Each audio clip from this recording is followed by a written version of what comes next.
ये वीडियो जो मैं आप लोगों के लिए बना रहा हूँ मेरे प्यारे बच्चों, जिसका कि जूलॉजी वाले का 26 से एग्ज़ाम है। 26 को फर्स्ट पेपर दिया है। ठीक, ये जो फर्स्ट पेपर जो होने वाला है, मैं उनमें आप लोगों का सबसे मुख्य अहम मुद्दा के बारे पे बात करूँगा।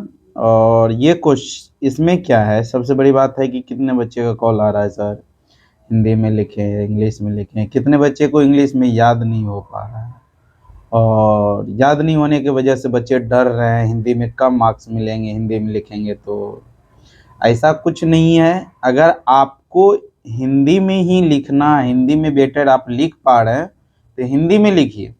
ठीक, अगर मान लिया जाए मेरा हिंदी में कोई इंग्लिश मीडियम में याद कर रहा है, ठीक, लेकिन उसको याद नहीं हो पा रहा, वो अच्छे तरीके से वहाँ लिख नहीं पा रहा, तो ऑटोमेटिक है कि कहने का मतलब जब आप लिख नहीं पाइएगा तब रिजल्ट क्या होगा, कम मिलेगा।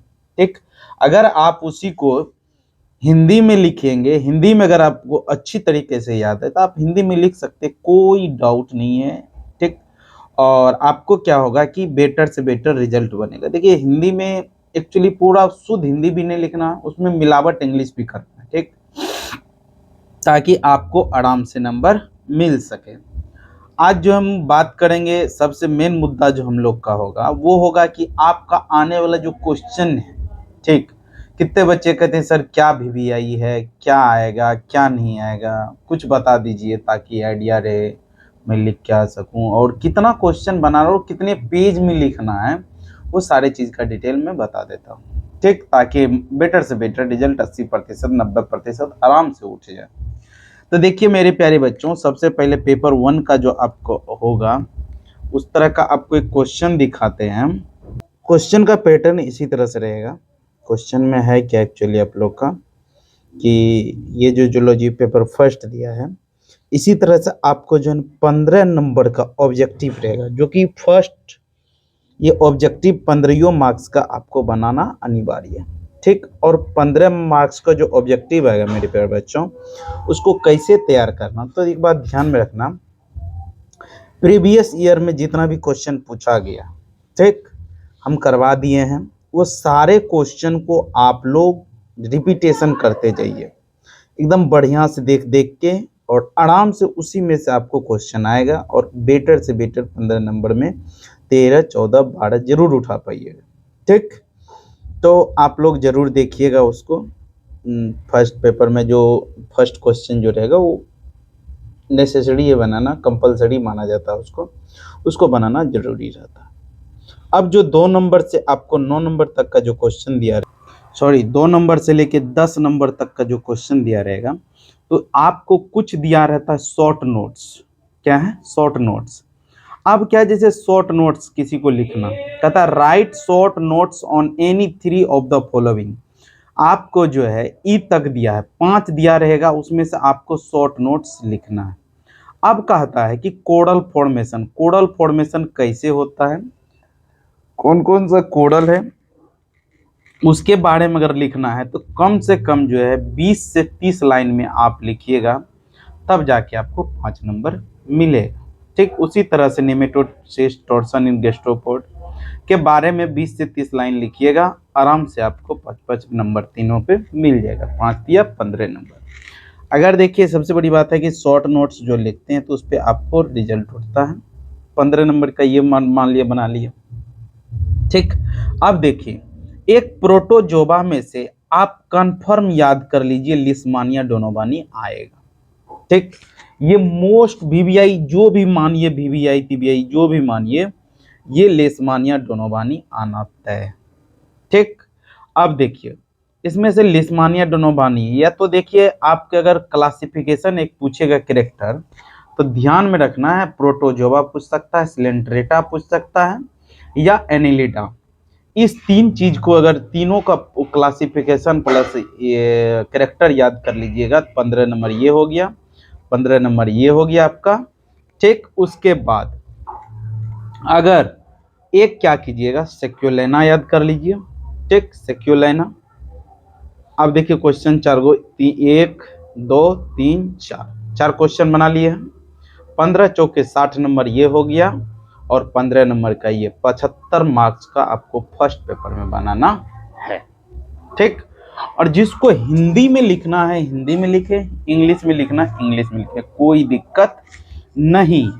अब एक बात ध्यान में रखना है कि जो क्वेश्चन पूछा है उनके अनुसार आंसर देना है, तब आपको जाके सटीक आंसर का, सटीक उत्तर का मार्क्स मिलेगा। जैसे मान लिया जाए इसमें हमको पहला जो क्वेश्चन दिया, give the characteristic feature of phylum protozoa. Phylum protozoa का हम लोग को क्लासिफिकेशन, पहले कैरेक्टर बता देना उसका क्या कैरेक्टर होता है। आप कैरेक्टर बताने के बाद क्या कहता है, क्लासिफाई द फाइलम। फाइलम को क्या करना, क्लासिफिकेशन कर देना। कहता है giving 3 character features and 1 example. अब क्या करना, फाइलम को क्लासिफाई करने के बाद उसका कम से कम 3 गो कैरेक्टर, एक क्लास का और उसका एक एग्जाम्पल को लिखना जरूरी है। अगर आप इस तरह से करते तो आपको फुल 15 नंबर जरूर मिलेगा। अब देखिए दूसरा क्वेश्चन कहता है describe the structure and life cycle of Leishmania donovani, कि लिस्मानिया डोनोवानी का लाइफ साइकिल और स्ट्रक्चर को लिखना है। ठीक, इतना लिख दिया। अब ऐसा नहीं कि जैसे मान लीजिए लिस्मानिया डोनोवानी का लिख दिया, mention it's pathologic effects on human beings, इसका क्या रोगजनकता इफेक्ट होता है पैथोलॉजिकल मानव पे, उस चीज को वर्णन करना है, बस 15 नंबर मिल जाएगा। अब देखिए क्या कहता है, अब जैसे मान लीजिए कहता बच्चा लिस्मानिया डोनोवानी का स्ट्रक्चर लिख दिया, ठीक, तो उसको मान लिए 10 नंबर मिलेगा।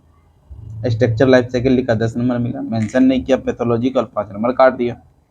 कहता बच्चा हम तो फुल लिख दिए थे सर, रिजल्ट नहीं बना, ये गलत है, इस बात पे ध्यान दीजिएगा। कहता है describe structure and life cycle Obelia suitable diagram. अब क्या कहता है कि ओवेलिया का लाइफ साइकिल और स्ट्रक्चर को लिखना, साथ में उसका क्या कहता है डायग्राम को भी बनाना जरूरी। तो इस तरह का जो देखिए ये आप लाइफ साइकिल स्ट्रक्चर लिखिएगा तो उसमें आपको 10 नंबर 12 नंबर मिल जाएगा। अगर डायग्राम नहीं बनाए तो फिर 3 नंबर 5 नंबर काट देगा। ठीक, तो आराम से डायग्राम को भी बनाना सीखना है। डायग्राम रहेगा तो देखिए बायोलॉजी है डायग्राम के ऊपर। आप देखिए क्या कहता है, give an account different types of cell found in their body wall of Sycon with suitable diagram. अब बॉडी वॉल में कौन किस प्रकार का सेल पाया जाता है उसका जो है डायग्राम के साथ उसका क्या करना, account general, give the account different types of cell, उसके बारे में लिखना। कहता describe the structure and life cycle study and hazardous effect on man, इसकी लाइफ साइकिल और उसके बाद स्ट्रक्चर को लिखना है और इसका क्या इफेक्ट मैन पे पड़ता है उसको लिखना। अब देखिए इसमें एक्सक्रेटरी फेरेटिमा एक्सक्रेटरी सिस्टम पूछा, किसमें, फेरेटिमा पोस्टमा केचुए में अर्थवर्म में। अब देखिए कहता है describe digestive system its mechanism feeding in Pila, Pila का क्या है मैकेनिज्म फीडिंग का, उसके वर्णन कर लेंगे। अब देखिए सेक्युलाइना का दिया लाइफ साइकिल स्ट्रक्चर दिया है, इसका वर्णन कर सकते हैं। तो जो जो क्वेश्चन हमको जिस टाइप से पूछेगा उस टाइप से अगर आंसर आप देते हैं तो आपको ऑटोमेटिक है कि फुल में 4 मार्क्स मिलेगा। और ध्यान में कितना का बच्चे को ये रहता है कि सर कितना मार्क्स जुटेगा, क्या आएगा, जो परसेंटेज अच्छा बनता है। देखिए मेरे प्यारे बच्चों 2 पेपर आपका होगा और दोनों पेपर क्या है 150 क्या बोलते 75 नंबर का होता है, तो 150 नंबर हुआ। ठीक, आप इतना का एग्जाम देंगे थ्योरी का दोनों पेपर में 150 हुआ, और 50 नंबर का 25 का दोनों होता है।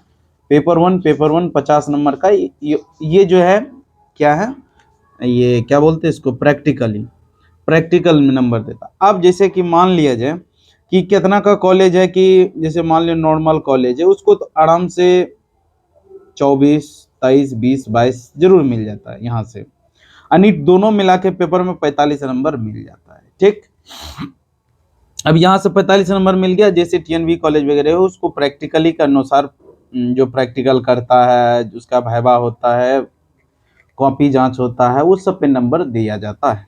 ठीक, एसएम कॉलेज वगैरह के लिए। अब क्या है कि जो बच्चे जैसे मान लीजिए कि 75 नंबर का है, इसमें आपको 33.5 नंबर लाना जरूरी है, समझे। 75 नंबर का जो एग्जाम होगा पास होने के लिए 33.5 नंबर लाना जरूरी है। अगर 33.5 से कम आ गया तो समझ जाइए आप फेल कर देगा, समझे। ध्यान में रखिएगा। तो 33.5 नंबर लाना है तो पास के लिए 33.5 ही क्यों लाना है, उससे बेटर रिजल्ट। दोनों अगर मान लिया जाए एक पेपर में 60 नंबर आया है, दूसरा पेपर में भी 60 है, तो समझ जाना दोनों मिला के 120 हो गया। तो 120 जो आया है वो तुम्हारा हो गया 60% नंबर आ जाएगा, समझे। दोनों पेपर का ही 200 मार्क्स का जो जुटता है वही परसेंटेज आपका दोनों पेपर का। उसके बाद उधर जो है आपको पास होना है सिर्फ, समझे। उधर आपको पास होना, सब्सिडरी वगैरह में पास होना है, कोई दिक्कत नहीं है। तो फर्स्ट और सेकंड पेपर में दोनों 200 नंबर का रहता है। तो इसमें कम से कम जो है टारगेट रखिए 180, 170, 190 दोनों आ सके, ताकि बेटर रिजल्ट बन जाए। पार्ट 1 में ही मेरे प्यारे बच्चों रिजल्ट बनता है, उसके बाद पार्ट 2 पार्ट 3 में बड़ा मुश्किल बनता है रिजल्ट। जो बच्चे पढ़ पाते हैं उसी का रिजल्ट बनता है, ठीक। तो आगे आप लोगों को मैं क्या कहूँ, इतना बता दिए। और आप लोग तैयारी देखिए मन से कीजिए, ताकि आप लोग को कोई दिक्कत ना हो।